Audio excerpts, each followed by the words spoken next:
I'm Sean Moorhead, the Trust Vice President for Grants. And I'm Irfan Hassan, Deputy Vice President for Grants.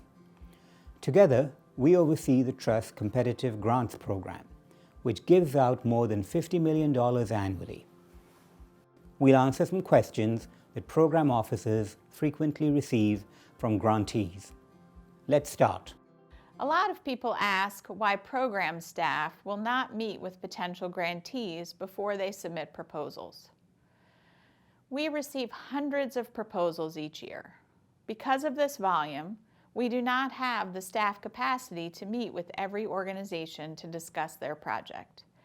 Our guidelines, which are listed on our website, provide detailed information on what we support. The website also has a list of recent grants.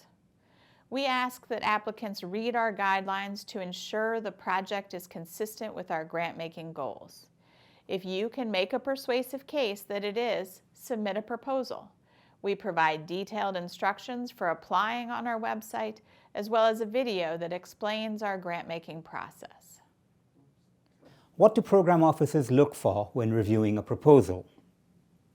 Across all our grant-making areas, we prioritize projects that promote change across the system or sector.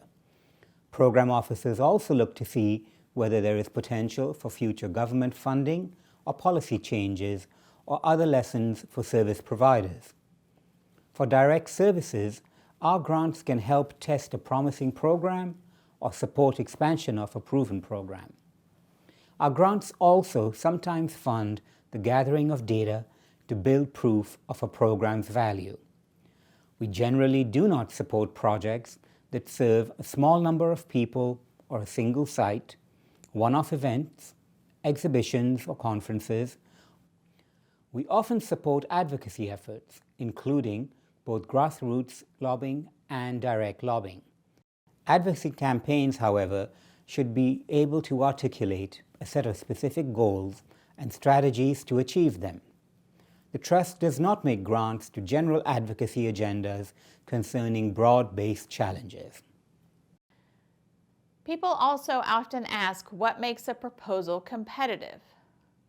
Once we are persuaded that the project will have systemic or system-wide impact, we look to see whether the proposed activities and outcomes are clear and realistic. We need to be able to understand how the activities will likely achieve the desired outcomes. The applicant should also clearly articulate that it has the capacity to carry out the proposed activities. Concrete details on how and why the organization is best suited to carry out the proposed project helps build a case, including not only the organization's experience in the field, but also its financial stability and governance. Its governance should be independent, with a board made up of at least 4 independent organizations. And if the project aims to serve a historically underrepresented or underserved group, then the organization should have representation from that community. Lastly, we get a lot of proposals, so clarity, brevity, and focus are important. All program officers complete a thorough review of the organizational and project budget submitted with the proposal, as well as additional financial materials such as audits and 990s. Budgets should reflect all the anticipated costs of carrying out the proposed project, including overhead, also known as administrative expenses. We do not have a cap on administrative expenses, but program officers do assess whether the percentage is appropriate for the project and the organization. That said, we do have a 5% cap for grants administration on awards to universities and affiliated nonprofit fiscal sponsors like research foundations. The project budget submitted with your proposal should reflect the full amount of the project's costs, not just the anticipated grant from the Trust. Expenses outlined in the budget should be consistent with the project activities that you described in the narrative.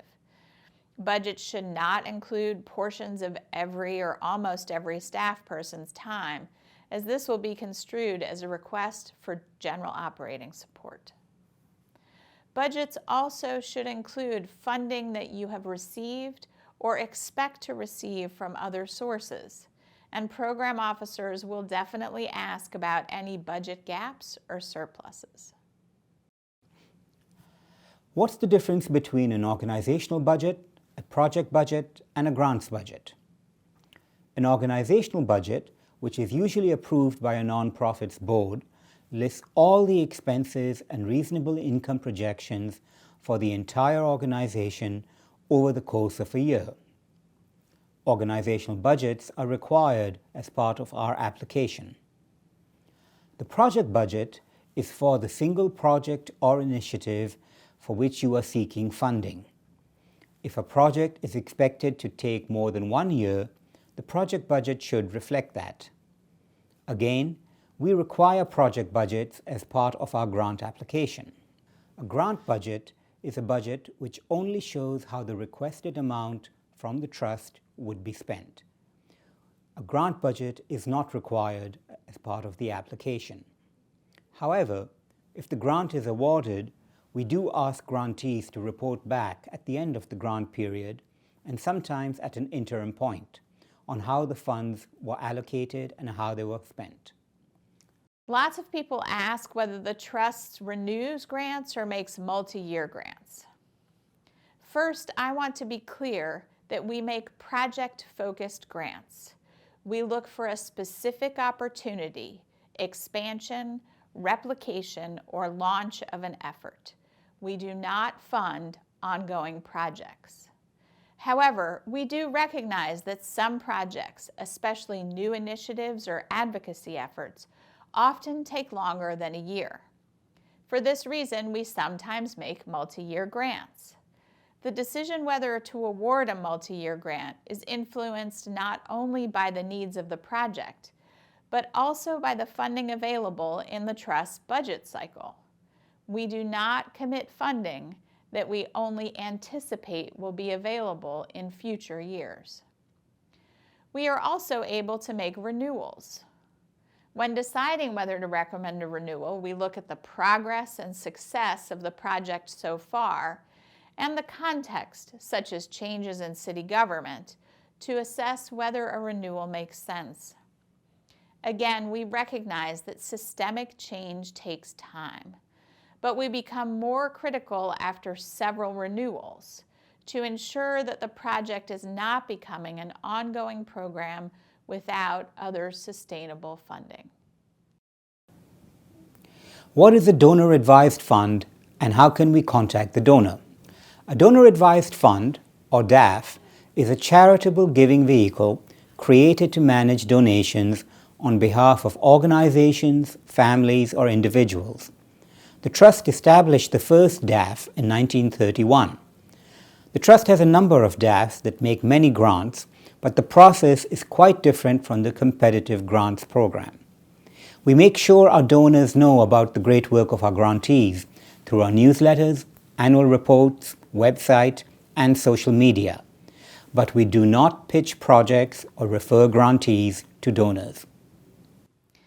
Lots of people ask why the New York Community Trust does not provide general operating support. Our donor-advised grants are almost all for general operating support. Our competitive grants are for projects that allow us to advance the goals our board has set for each grant-making program, as described in our strategies. And our competitive grants are supported by hundreds of funds. Some of these funds are unrestricted, but many must be used for particular purposes. These purposes range from specific, such as helping injured, needy classical ballet dancers, to broad, such as improving health and welfare in New York City. General operating grants rarely leave us with the certainty that we are meeting donors' wishes.